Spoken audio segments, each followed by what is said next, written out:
আসসালামু আলাইকুম। বর্তমান অন্তর্বর্তীকালীন সরকার হার্ড লাইনে যাওয়ার মাধ্যমে পূর্ব থেকে যারা বিভিন্নভাবে ভূমিদস্যুতা সৃষ্টি করার মাধ্যমে অবৈধভাবে বা জোর জবরদখলের মাধ্যমে বা ওয়ারিশদের ফাঁকি দেওয়ার মাধ্যমে বা কোনো একজন ওয়ারিশকে বঞ্চিত করার মাধ্যমে যারা ভূমিদস্যুতা সৃষ্টি করে জমির মালিকানা লাভ করেছিল, সেই সকল ভূমিদস্যুদের বিরুদ্ধে বর্তমান অন্তর্বর্তীকালীন সরকারের পক্ষ থেকে অভিযান পরিচালনা করা শুরু হয়ে গিয়েছে এবং এভাবে বেদখল হয়ে যাওয়া সম্পত্তিগুলো উদ্ধার করা হচ্ছে। এক্ষেত্রে বর্তমান অন্তর্বর্তীকালীন সরকারের মাধ্যমে যে জমিগুলো জোরালো ভিত্তিতে বা জরুরি ভিত্তিতে উদ্ধার করা হচ্ছে, আজকের এই ভিডিওতে এই সম্পর্কে আমি বিস্তারিতভাবে আলোচনা করব। এবং অনেক ভূমি মালিক আছে, তারা মূলত জানে যে তারা জমিটির প্রকৃত মালিক বা তাদের মালিকানা সঠিক, তাদের মালিকানার ভিতরে কোনো ধরনের ফল্টনেস বা ত্রুটি নেই। এ ধরনের বিষয়টা জানার পর তারা জমি ক্রয় করেছিল। কিন্তু বর্তমানে এই অন্তর্বর্তীকালীন সরকার যেহেতু এখন আর দুর্বলতা না দেখিয়ে বরং শক্ত অবস্থানে থেকে হার্ড লাইনে যাওয়ার মাধ্যমে যে সমস্ত জমি পূর্ব থেকে বেদখল হয়ে গিয়েছে, সেই সকল বেদখল হয়ে যাওয়া জমি বা যে সমস্ত ভূমিদস্যু তারা পারিবারিক ভূমিদস্যুতা সৃষ্টি করার মাধ্যমে বা জোর জবরদখলের মাধ্যমে অন্যের জমি যারা ভোগ দখল করে খাচ্ছে, তাদের কাছ থেকে উদ্ধার করে নেওয়ার জন্য যে প্রসেস সরকার গ্রহণ করেছে এবং ইতিমধ্যে উদ্ধার কার্যক্রম শুরু করে দিয়েছে,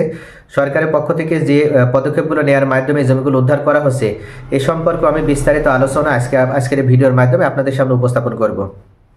আমরা সকলেই কিন্তু এই বিষয়ে অবগত যে বাংলাদেশে জায়গা জমি সংক্রান্ত বিষয়ে পূর্ব থেকে অর্থাৎ সেই ব্রিটিশ আমল থেকে জোর জবরদখলের মাধ্যমে বা আপনার অন্যায়মূলক বা বিভিন্ন ধরনের দুর্নীতির আশ্রয় নিয়ে জমির প্রকৃত মালিকদেরকে ঠকিয়ে এ ধরনের জমির মালিকানা লাভ করা বা জমি জবরদখল করে নেওয়া বা জমির উপরে ভূমিদস্যুতা সৃষ্টি করার একটা প্রবণতা পূর্ব থেকে লক্ষ্য করা যায়। এক্ষেত্রে ব্রিটিশ সরকার বিতাড়িত হয়ে গেল, পরবর্তীতে পাকিস্তান সরকার এবং তারপরে মহান স্বাধীনতা যুদ্ধের মাধ্যমে আমাদের দেশ স্বাধীনতা লাভ করলেও এ ধরনের ভূমিদস্যুদের কাছ থেকে জমি কোনো সরকারই শতভাগ উদ্ধার করতে পারেনি। এমন হয়েছে যে সরকারের পক্ষ থেকে বিভিন্ন সময়ে পদক্ষেপ নেওয়া হয়েছে যে সকল জমিগুলো উদ্ধার করা হবে, কিন্তু তারপর আবার দেখা গিয়েছে যে বিভিন্ন রাজনৈতিক ছত্রছায়া বা রাজনৈতিক একটা চেইন ব্যবহার করার মাধ্যমে কোনো একজন রাজনৈতিক নেতাকে হাত করে নিয়ে সেই জমি ওই সকল ভূমিদস্যুগুলো ঠিকই তাদের দখলে তারা রাখতে পেরেছিল। এবং এভাবে বছরের পর বছর পার হয়ে গেলেও এর কোনো সঠিক সুরাহা বা কোনো সঠিক সমাধান হচ্ছিল না। একটাই কারণ যে এই ধরনের ব্যক্তি যারা এমন অন্যায় করার মাধ্যমে জমি জবরদখল করে নিয়েছিল বা এখনও জমি জবরদখল করে তারা নিজেদের দখলে রেখেছে,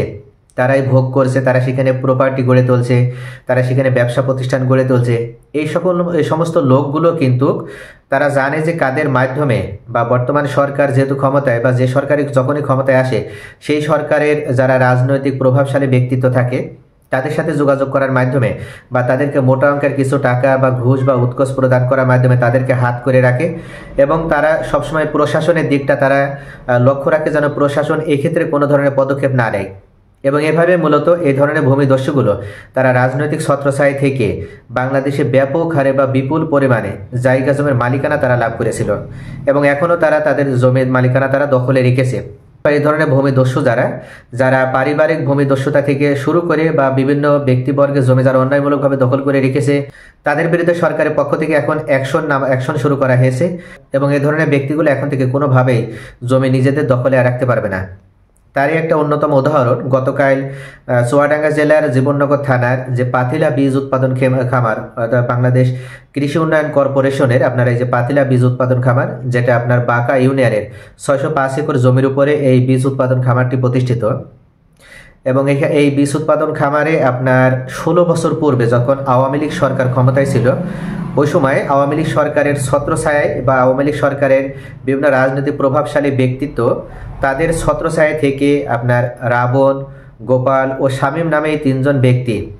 তারা জোর জবরদখলের মাধ্যমে এই পাতিলা বীজ উৎপাদন খামারে 67.4 একর জমি অন্যায়মূলকভাবে দখল করে নেয়। এমনকি তারা এই 16 বছর থেকে অর্থাৎ যতদিন আওয়ামী লীগ সরকার ক্ষমতায় ছিল, তারা এই 16 বছর অন্যায়মূলকভাবে জোর জবরদখলের মাধ্যমে এই জমি দখল করলেও তারা কিন্তু কোনো ধরনের সমস্যা ছাড়াই নির্বিঘ্নভাবে এই জমি তারা ভোগ দখল করে আসছিল। এবং এক্ষেত্রে তাদের সাহায্য করছিল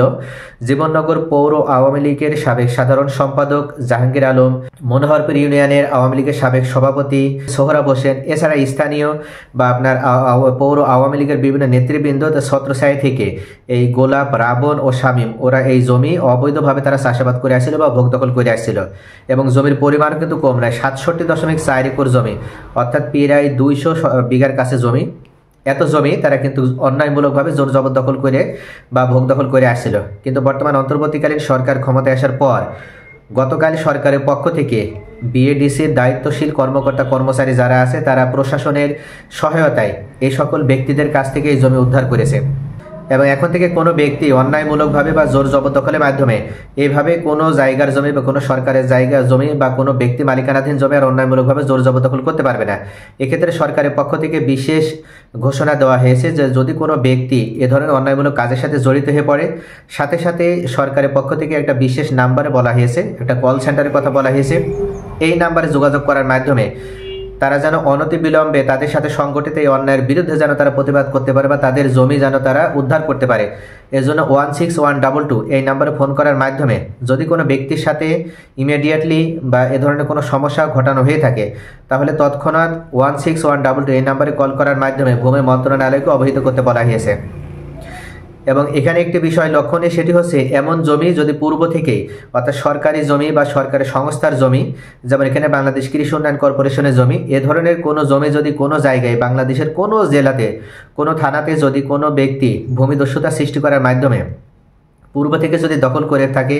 বা এখনও যদি তাদের দখলে থাকে তাহলে অনতিবিলম্বে সরকারের প্রশাসনিক যে সেক্টরগুলো আছে তাদের সাথে যোগাযোগ করার মাধ্যমে এই সরকারি জমি উদ্ধারকরণের জন্য প্রত্যেকটা ব্যক্তি পর্যায়ে যারা আছে, সচেতন নাগরিক যারা আছে, তাদেরকে ভূমিকা রাখতে বলা হয়েছে। এমত অবস্থায় মনে রাখতে হবে যে কাউকে হয়রানি করার উদ্দেশ্য নাই। অবশ্যই আপনি যার বিরুদ্ধে পদক্ষেপ নেওয়ার জন্য প্রশাসনের আশ্রয় নেবেন, সেক্ষেত্রে আপনি যে কমপ্লেনটা করবেন আপনার সেই কমপ্লেনটা যেন সঠিক হয়, আপনি যে নিউজটা দেবেন সেই নিউজটা যেন সঠিক হয়, তা নাহলে কিন্তু হিতে বিপরীত হবে। অর্থাৎ অন্যায়মূলকভাবে যদি আপনি কাউকে হয়রানি করার উদ্দেশ্যে কোনো ধরনের এ ধরনের প্রসেস গ্রহণ করেন তাহলে দেখা যাবে যে পরবর্তীতে আপনি নিজেই হয়তো ফেঁসে যাবেন।